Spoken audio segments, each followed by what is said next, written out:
Good morning, Upper Sixth. So here we are, bullet point 4, impact of multinational corporations. Now, we've only recently completed this unit and obviously had control or negotiate and influence, probably should be the title of the unit for multinational corporations. And remember, the unit that was sandwiched between those two multinational corporations units was ethics. So we'll touch upon that again because we can't really avoid it. However, one thing we've got to go very, very careful with is emotions. We've got to keep to our exam technique. We've got to think about what's in the case study and not bring in lots of stuff that we've learned through the research theme. Bring in a little bit for the 12s and 20s. Do not bring in anything extra for the 8s and 10s because remember, they're the time trap. And it's really important that you don't accidentally get a bit emotional over this and throw in those level 2 assertions. You've got to explain how you get to judgments, logical chains of argument, fully contextualized, using quotes from the case study. And if it's 12s and 20s, feel free to bring in a bit of your own knowledge and use another model or something. Okay, so it's really, really important that we don't get caught up in this. Now, this graphic is a great example of being emotional. So I put in my PowerPoint for this bullet point into our good friend ChatGPT and said, give me a graphic. Look what it came up with. I thought that the bullet points were written in a very balanced way. Well, we do need balance. Well, this graphic sort of demonstrates balance, but not so much balance in favour of emerging markets. However, as we will explore through this bullet point, there are huge benefits of globalisation in context with the textiles and clothing industry to emerging markets. We're going to cover that and we need to make sure we focus on that as we go through. There's lots of definitions in this, so make sure you're taking notes. So as a quick refresher, we're thinking about those impacts of multinational corporations, and we've seen questions in the past which will say, assess the likely impact on the local and national economy. Well, if that was a 12 marker, your first P however point would be on the local economy, your second P however point would be on the national, and then overall it would be on a bit of both. However, in the future, nice little MOPS segue, you would be talking about that. Now, if we're talking about the local or national economy, here's the bullet points for the national economy, then we're going to be talking about lots of theories potentially linked into macroeconomic goals and also circular flow of income. If we're talking about macro goals, we're talking about GDP, for example, because one of those key goals will be economic growth. And if it's GDP, we're going to break it down into that formula for GDP for the economists watching aggregate demand. So we're going to make sure that we're talking about these in context clearly. Transfer pricing is a bit of an issue, possibly with multinational corporations making a lot of profit in emerging markets. You need to understand what transfer pricing is. Go away and do some revision if you don't, because I'm not covering it in this video. So if we're thinking about controlling those multinational corporations, political influence. Now this could be through laws, but more often because, let's face it, we want multinational corporations to come to our economy. The UK government are well known for influencing multinational corporations to come and, let's say, open up a battery factory in the back end of Somerset somewhere. Or changing corporate tax values like we saw in the Irish economy. Suddenly they were cheaper than the US for tax and loads of US multinationals relocated to Ireland. We've done case studies on that in the past. So it could be that there are policies and changes in legislation which influence multinational corporations to come to your country. It could be expediting local permits, for example. So we know from looking at the different districts in China, for example, that there are different interpretations of the laws. There are different times in different provinces that it will take to get the electric turned on or your planning permission to come through and things like that. We've explored the rule of law and how sometimes we were picking on Peru in the last video, how it's perceived that actually, I think it was 30% of government officials were paid a bribe to get stuff done. Well, they're the ones that people think they know about. Maybe there's more, maybe there's less. Legal controls are basically when things sort of go wrong or as legislation evolves over time. This could be linked to the building collapse in Bangladesh that we've talked about a couple of times, and how now the local government are working closer with trade unions. We've talked about the purpose of trade unions, the motives of them, and how they can help. And they're not always a force for bad, they're mostly a force for good. Pressure groups could be collective bargaining. This could be workers getting together. This could be a motivational theory question.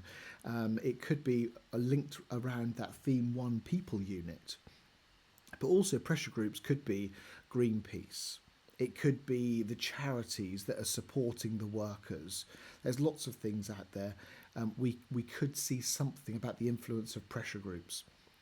And remember, when we did the case study on pressure groups a week or so ago, we talked about the Democratic Republic of Congo. We talked about cobalt, not the fashion industry, I understand, but don't overlook some stakeholder groups that could also be pressure groups. Remember the power of the nuns, and then remember how the nuns suddenly got on social media, and suddenly Netflix made a documentary about them, and we've got one of the big mining companies pulling out of parts of the DRC at the moment. That sounds like it's really, really good. They're pulling out. They've listened. What about the poor so-and-sos that are left behind? What about their jobs? What about that circular flow of income impact of losing all that employment? Most of the time, nowadays, most of the time, not all the time, multinational corporations going in and creating jobs is a force for good. And we'll explore that in this unit. However, there are some downsides, there are some horror stories, which clearly our press will love to focus on, because good news tends not to sell newspapers, so it's much better for them to tell us about the horrors of the world. And we also need to look at the UK. There are horrors that happen in our own workplaces. There are health and safety breaches. There is bullying, there's sexual harassment, there's fraud. There's all that sort of stuff that goes on. We've just got more evolved legislation sometimes to deal with it, but it still goes on. Just read the newspaper and you'll see that. The impact of social media. Well, yes, this can be part of a lobbying strategy. This could be part of raising awareness, but also raising awareness for good. And if we look at the fallout from what happened with Primark's supply chain not so many years ago, they are now promoting a lot of their Cotton Alliance, and they're talking about ethical sourcing and how they look after their supply chain. Look after is an interesting term, and it could just be that they're pushing the responsibility of eradicating child labour, improved working conditions down the supply chain, but they still have price sensitive customers. So what cost is that? And I mentioned how I read, and I've showed it in a previous video, of how actually this has been interpreted into very close supervision and very tailorist style of managing staff. Be very prepared for a motivational theory question. Hopefully it will come in paper 3. If not, it'll be in paper 1. The examiners love motivational theory questions, and they're so easy to ask questions, and they link into lots of other things as well. Excuse me. So a quick refresh of this. Thank you to Tutor to You. We have the poster, and we can see our circular flow of income. So a new firm opens up in Bangladesh, and funnily enough, they pay wages to their workers. They might pay rent to the local landowner or the building. Maybe the building's not even owned by whoever owns Rana Plaza, for instance. I presume they were renting part of it from someone else. So that money goes into households, maybe through shareholders of the people that own the buildings and the land, but we get households. More money in household, more money goes into the local economy, and this helps with other firms. the local equivalent of Tesco's, or taxes that go into the local government to improve roads, education, healthcare. Through our social transfers, households, and we'll explore this in this unit as well with actual statistics, households might benefit through health, better education, living longer. If they live longer and they're earning more money, they pay taxes, which in turn helps the government have even more. Think about that GDP formula, government spending. The government then buys stuff from firms. This could be more healthcare. This could be building roads. This could be building schools. This could be, through the new schools, increasing the amount of jobs in schools. I know it surprises you, but teachers actually get paid, and we spend our money on stuff. And unfortunately, we pay taxes. So we're then thinking about this. This is the local circular flow. A big thing we focus on in class is remember the supply chain. Do not just focus, please do not just focus on the immediate jobs. So when a new textiles factory opens up in Bangladesh, they need their stuff delivered. That comes on the back of trucks. Okay, it's probably a different company, let's face it. And think about the entire supply chain. We'll talk a little bit about added value in this video. And actually, that's a good opportunity to think about the supply chain. How many people add value to a product before it actually hits our shelves in the UK? We've then got our imports. Well, imports into Bangladesh might be the dyes, might be the cottons. We have a global supply chain. Don't think everything is made in Bangladesh. It might be part of it, maybe all of it, but things like sewing machines, maybe they don't make them locally, maybe they get those imported. So think about all the imports. Then we know how much, from a previous video, how much some of these countries are reliant on the textiles industry for exports and their economic growth. Okay, remember the circular flow of income, remember the supply chain, remember the supply chain, remember the supply chain. I know you're bored of hearing about it, but remember the supply chain. Excuse me. So if we think about those positive impacts, the whole point of this is to make sure we have a balanced opinion. Remember, you might get caught up with emotive stuff. You might be thinking about those horrible case studies that you've read about. And my advice is stick to the case study. Okay, don't bring in too much about, oh, here's another story of human rights abuses that I've heard of, because it's not going to impress the examiner. And you can talk about that when you go to university or after your exam if you want to, but just stick to the case study when it comes to impacts of multinational corporations. You're bringing in extra knowledge by using the circular flow of income. It's not mentioned directly in the textbook. It's not in the A-level business standards, but reading through some of the examiner reports, there are lots and lots of schools that teach it because it's that lovely model that we can all sort of imagine. Okay, so you're already introducing extra application with that theory. So we're thinking about, how some economies have been transformed over the last 20 years. And maybe beyond, by the way. So if you think about it, it might have been, in 20 years ago, you might have had people doing lots of hand-woven clothes and this artisan rugs or something. And actually things have moved on a lot, but you then need to think about the comparison. Yes, this might be low pay compared to the UK, but what's the comparison? Well, if it's subsistence farming, then I'm probably earning more money, I'm in a healthier environment, and maybe all the benefits, and we have a happier, healthier life, hopefully, and maybe I've got enough money to send my kids to school. Okay, so you have to think about the alternatives here.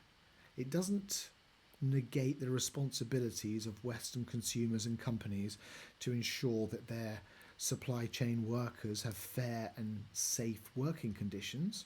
Not saying that.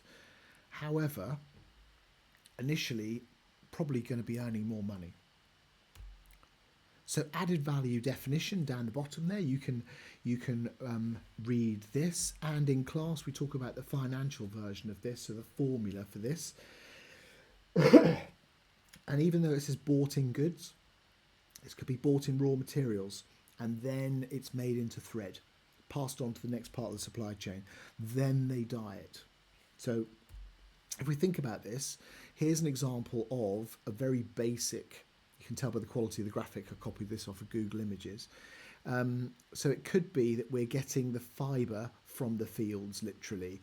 Another provider, then this goes off to a big market, for example, and then someone buys it in bulk, and then it's spun and twisted into yarn, woven and knitted into basic fabrics. Then it's bleached, that's probably all meant to be one word, dyed, printed, finished, and it's pretty much ready to be made into oversized t-shirts for Asda. And then it goes on a slow boat from China or a quick plane, murdering our environment, lands at Heathrow, and then it gets put on the back of a truck and taken to a distribution centre, probably not owned by the clothing retailer, by the way. The local Primark distribution centre down the road, I believe, is still run by DHL. I heard that contract was passed to someone else the other week, but I'm not quite sure. But it's run in collaboration, but I'm not sure who owns it. So quite a lot of these distribution companies are another chain in the supply chain. And then we've got retail.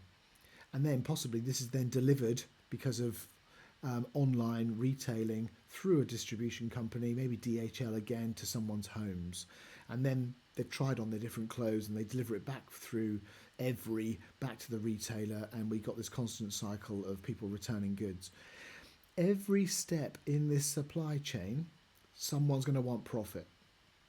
So when I buy my £5 t-shirt from, I don't know, Asda, it's gone through multiple stages of value added.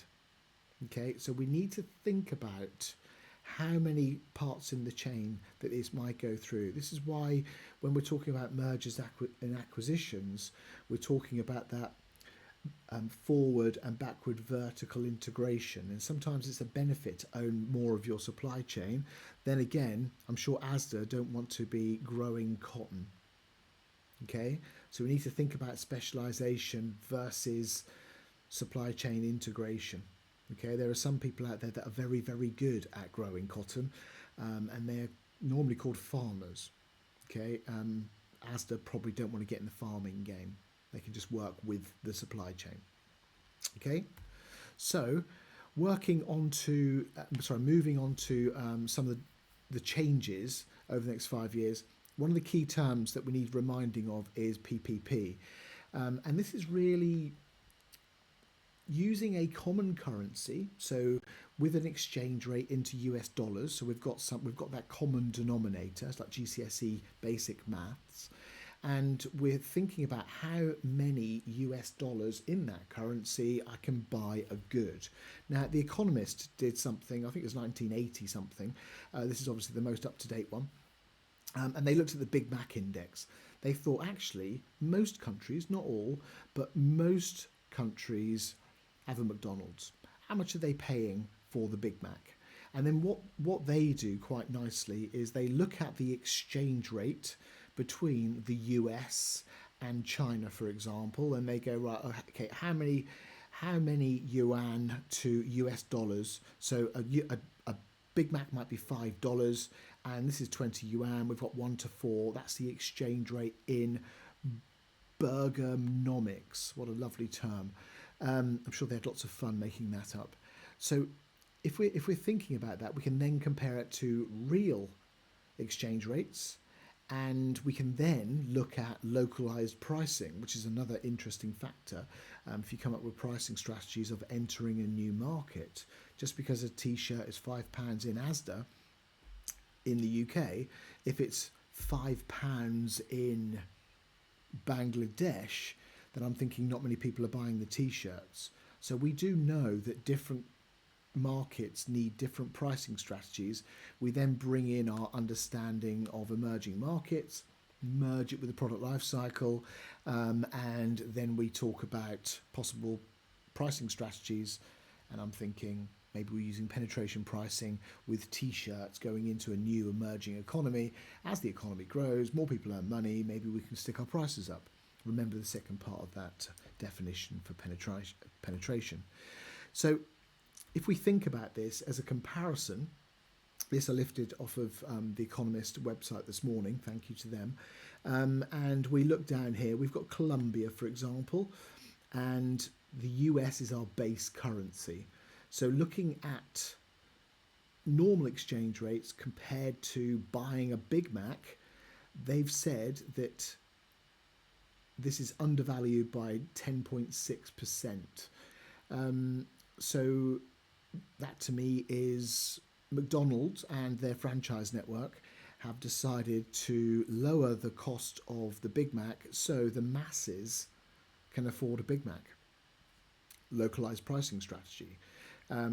If you describe the product, in this case it's a burger, I know we're not wearing burgers, if you describe the product in terms of mass and niche market and then think about that in comparison to competitors, McDonald's, for example, need to compete in the mass market. If they're seen as too expensive, then actually they will attract less customers.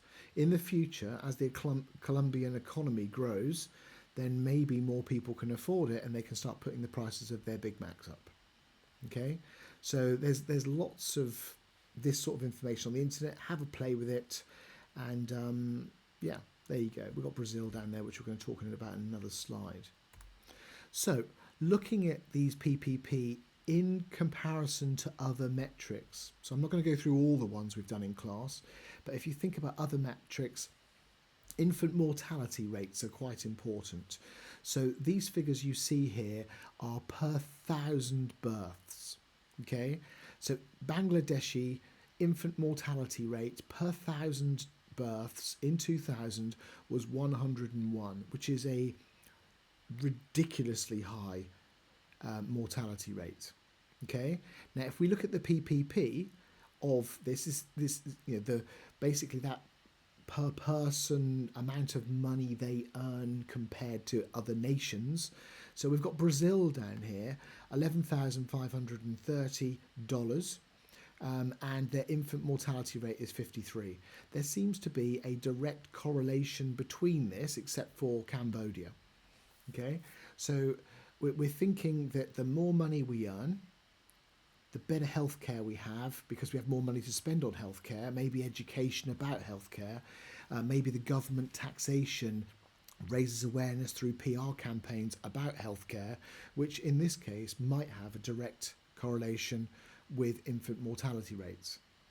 If we then skip forward and we look at 2022, we can see, because of the rapid growth in probably lots of things, but remember Bangladesh have such a huge amount of exports in the clothing industry, as do Cambodia, as we know. Now look at it. So the PPP has gone up to $6,263, which is that percentage. And look at the correlation. Infant mortality rates have dropped by 77%. I've put Brazil in there for you, and we've got India in there. You should now be thinking, which models could I mention? Well, emerging market models, because obviously these are BRIC countries. I'm thinking these are emerging markets as well. If you think about the characteristics of an emerging market, then actually pretty much all of these are emerging markets. Kenya, not the biggest clothing producer, but another example of how PPP has gone up a little bit, but the infant mortality rate has not reduced a huge amount compared to some of these. But then again, it's still significantly lower than what it was. So think about the direct links here. So when we're thinking about, we mustn't buy clothes from Cambodia because of the riots in the streets, if you don't buy clothes from Cambodia, how bad might things be? Think about the long-term impact of this. How's about, through our pressure groups and social media, we influence the companies. We see some of the benefits that possibly we've seen in Bangladesh since that horrific accident. So maybe in the long term, there are benefits to globalization in the clothing industry. You can decide. So some of the other negatives, excuse me, if we go back, and we used to have this artisan, handcrafted, lovely things where lots of people were hand weaving clothes, these guys were probably earning significantly less than this guy supervising a load of mass market even, machinery. Now, up here we might have more creativity. I can see a motivational theory question coming here, can't we? We have more individual creativity, we have higher skills, maybe more autonomy. I'm generalizing here for a purpose. And down here, the managers know best. Maybe it's the Western owners of the company, maybe it's the Bangladeshi owners of the company, and they say, this is all the technology we're going to use. We're going to homogenize products as much as possible. Let's make them as mass market as possible so we can make things the same, make them in bulk, specialize in a limited range, economies of scale, bring down the cost of production of our t-shirts, and therefore we can sell t-shirts to wherever.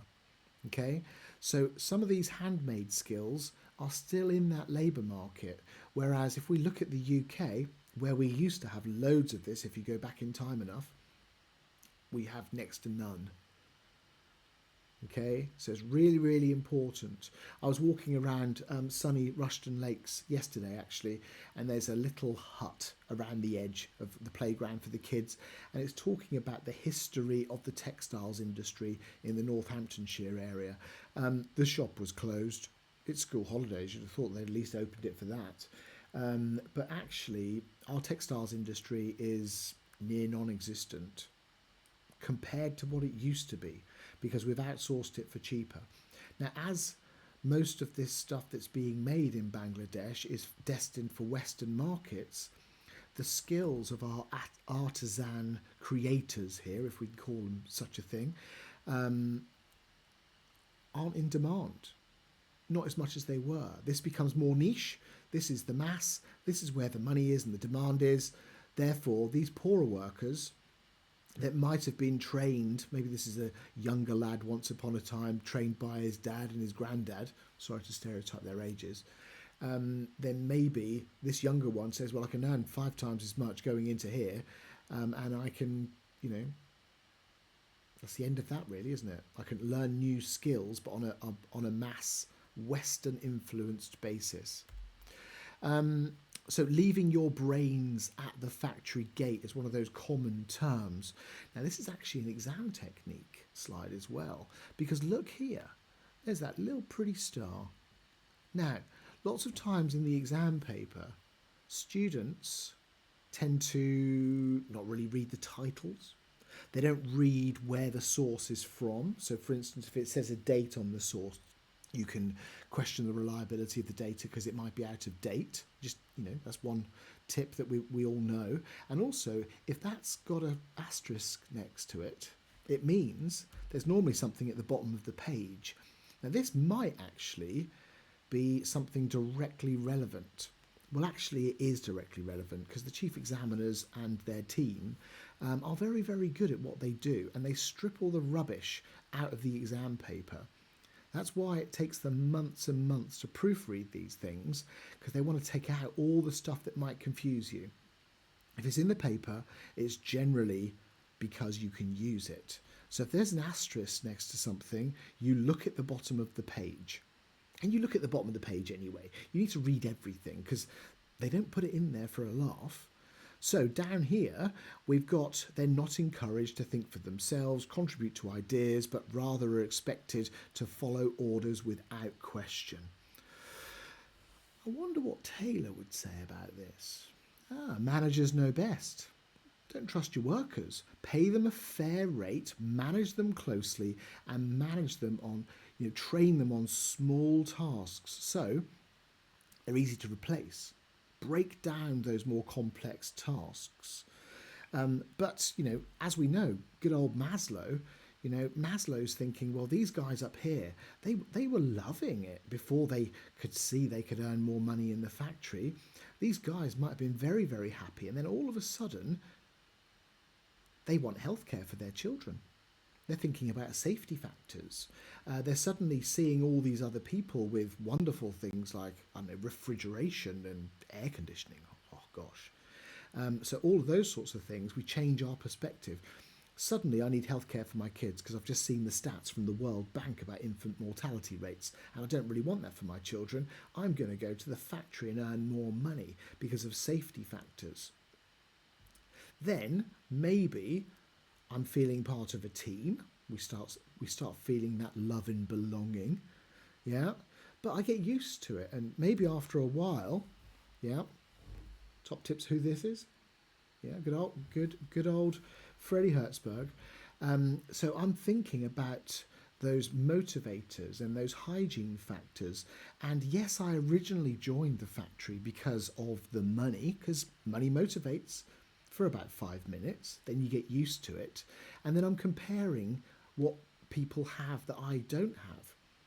I have that water cooler moment. I realise that other people are on more money than me. And then suddenly the lack of wages, my perception of the lack of wages is that demotivator, that hygiene factor.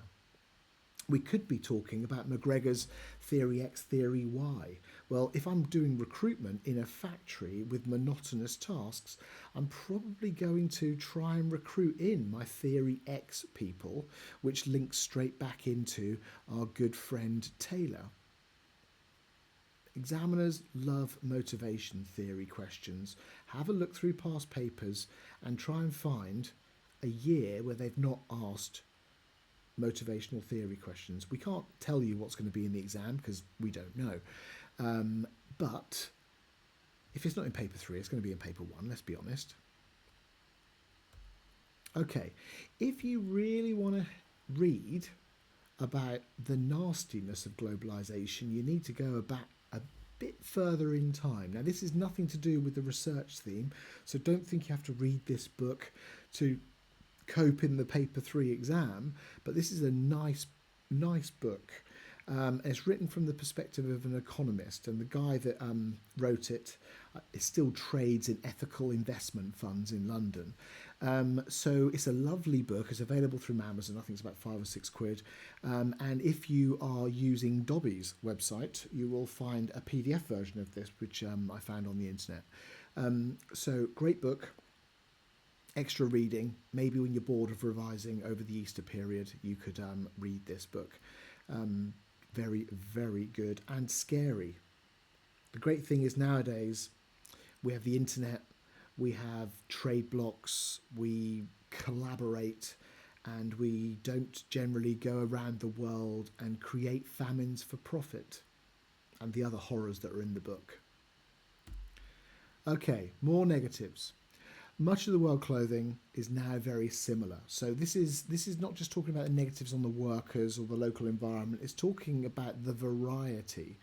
You know, we are a global economy, which is great in lots of ways, but go around the world and look at what clothes people are wearing. There's not a huge amount of variety, and it's getting worse. So this, I thought, was a fantastic opportunity well, you can look at the definition there, I'm not going to read it for you, to look at economies of scale. Remember, this is one of those commonly used phrases that students think sound technical.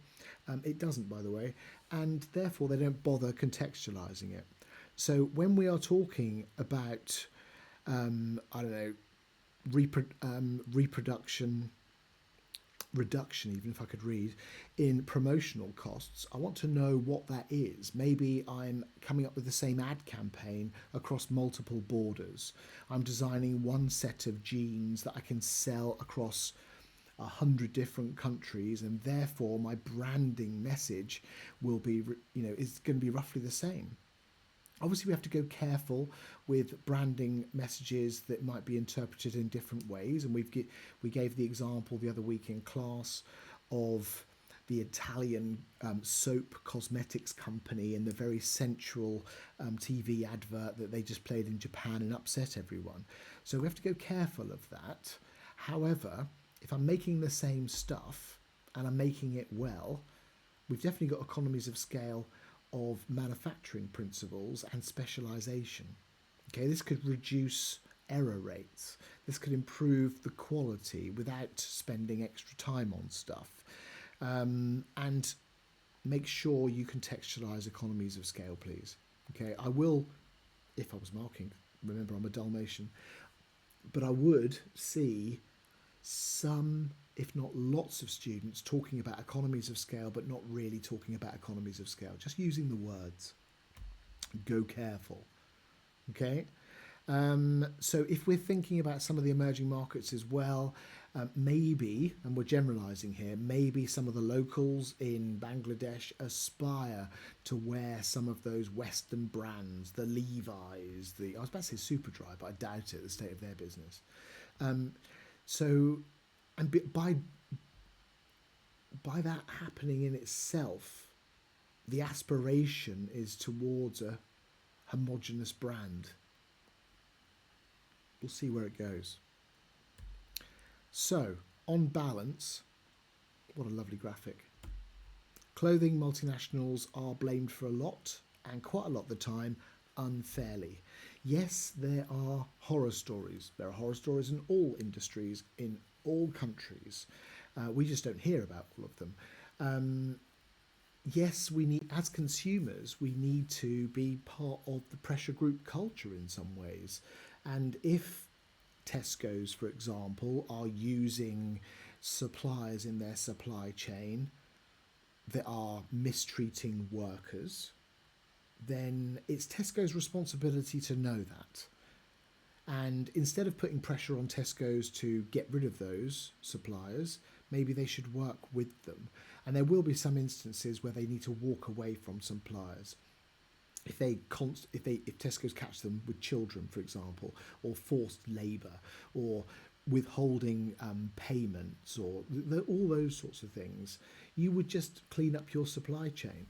Now, if we put pressure on the multinationals to do that in the first place, maybe they will be more selective. Maybe I'm being naive here, by the way. Maybe they just go for the cheapest one. Remember, we then have the impact of inflation at the moment in the UK. Now, am I more worried about getting cheap clothes so I can feel good and wear a new jumper? Or am I more worried about the ethical nature of it? Well, no surprise. If I've got more money in the bank, I might be more worried about the sourcing and the quality and the environmental impact and all the other things. However, if I'm on a low income or I have a high mortgage and I have low disposable income, maybe I just want a new jumper. How do we raise awareness of that? Well, maybe this is where government intervention comes in. And, you know, we soon fine the water companies for pouring sewage into rivers. Is there any difference in that and Tesco's accidentally using a Chinese Christmas card making company that was using Uyghur refugees? I don't think so. They should fine at source. Corporate bribery legislation. If I want to go abroad as a British multinational, an employee of a British multinational corporation and start bribing everyone, I can be arrested when I come back to the UK. Our legislation evolves over time to manage my behaviour as an employee. They need to bring something in to manage the behaviour of multinationals. Okay, if you want to trade in the UK, then maybe we can hold multinationals to a higher account. And that should also be those companies that are owned by companies outside of the UK. I'm sure that I'm generalising this. I'm sure it's not that simple. But maybe we should lead on it as consumers. Who knows? So think about the giant scale of everything. Think about our own retail code of ethics, which is what I was just rambling on about.